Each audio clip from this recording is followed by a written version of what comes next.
হাতত আজি এখন বিশেষ কিতাপ আছে মই কিতাপখন আপোনাক দেখুৱাম এই কিতাপখন হয়তো আপোনাৰ ঘৰতো আছে কিন্তু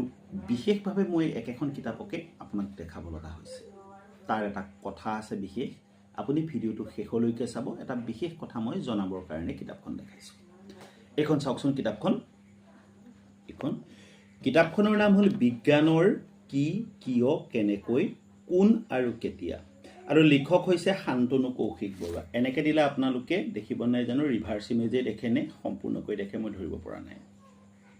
শেষ পৃষ্ঠাটো চাওক ইয়াতে বিজ্ঞান প্ৰযুক্তিৰ কিছুমান বস্তু দেখুওৱা হৈছে অৰ্থাৎ কিতাপখনৰ সম্পূৰ্ণ বিষয়বস্তু হ'ল বিজ্ঞান প্ৰযুক্তি কিতাপখনৰ লেখকৰ নাম ইতিমধ্যে কৈছিলোৱেই শান্তনু কৌশিক বৰুৱা এখেত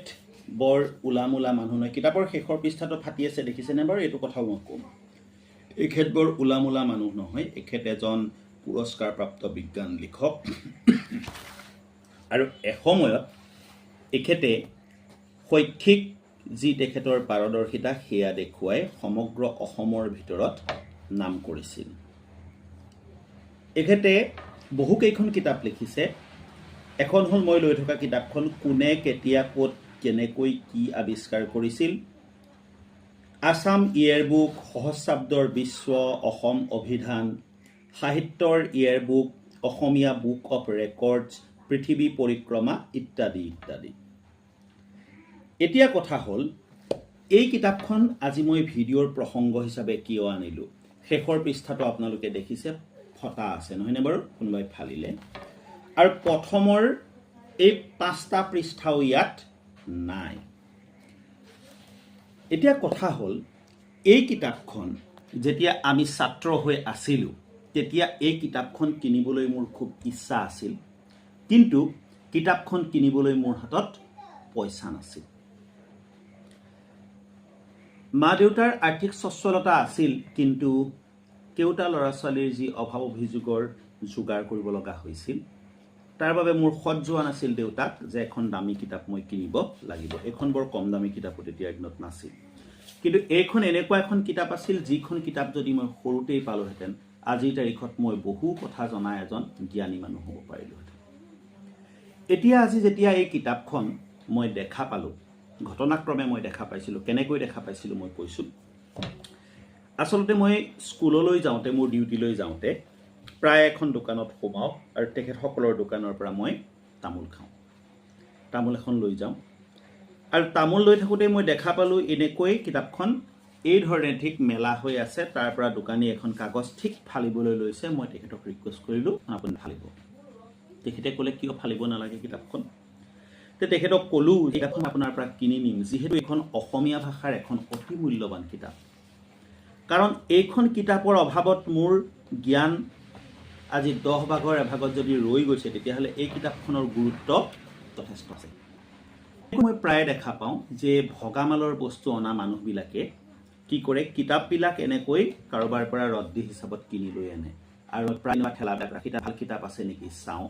যদি কোনো নৱম দশম অষ্টম শ্ৰেণীৰ নোটছ হয় সেই কিতাপবোৰ মই নানো কিন্তু এনেকুৱা মূল্যৱান কিতাপ যদি পাওঁ তেতিয়াহ'লে মই 10-20 টকা 30 টকা 50 টকা দি এনেকুৱা কিতাপবিলাক কিনি আনো এইখন এখন সাধাৰণ কিতাপ নহয় এইখন এনেকুৱা এখন কিতাপ যিখন কিতাপে এসময়ত অসমৰ বৌদ্ধিক জগতক হিলাই দিছিল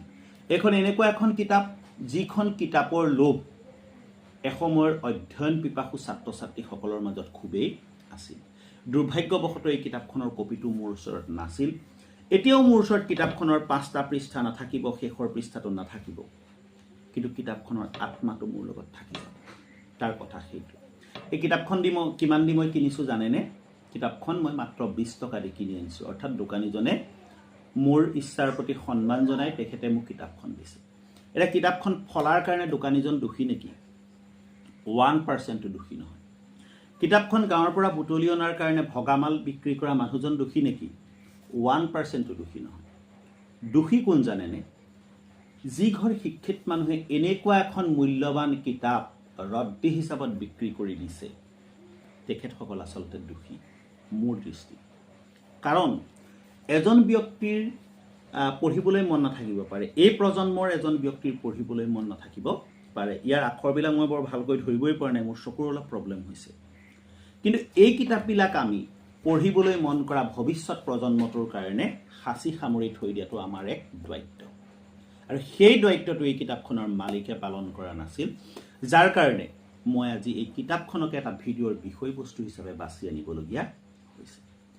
আপোনালোকে হয়তো কোনোবাই ভিডিঅ'টো অকমান কামৰো পাব পাৰে কেনেকুৱা ধৰণৰ মানুহ এনেকুৱা কথা কৈছে আপোনালোকে বেয়া নাপাব এইখিনি মোৰ অন্তৰৰ কথা এইখিনি মোৰ মনৰ কথা thank you very mass please stay connected keep watching my videos and don't forget to follow share and comment এক মিনিট আসামিজ নলেজ হাব নামৰ যিটো নতুন চেনেল আমাৰ নতুন পেজ ইখন আমাৰ সেইখন আপোনালোকে ফলো কৰি ল'ব কাৰণ আমি ভিডিঅ'বিলাক বনাই আছো সেই আসামিজ নলেজ হাব নামৰ যিটো নতুন আমাৰ যিখন আমাৰ নতুন পেজ তাত আমি বিশেষ ধৰণৰ কিছুমান ভিডিঅ' দিয়াৰ কাৰণে বনাইছো এনেকুৱা ভিডিঅ'বিলাক আপোনালোকে চাই থাকিব ফলো কৰি ল'ব থ্যাংক ইউ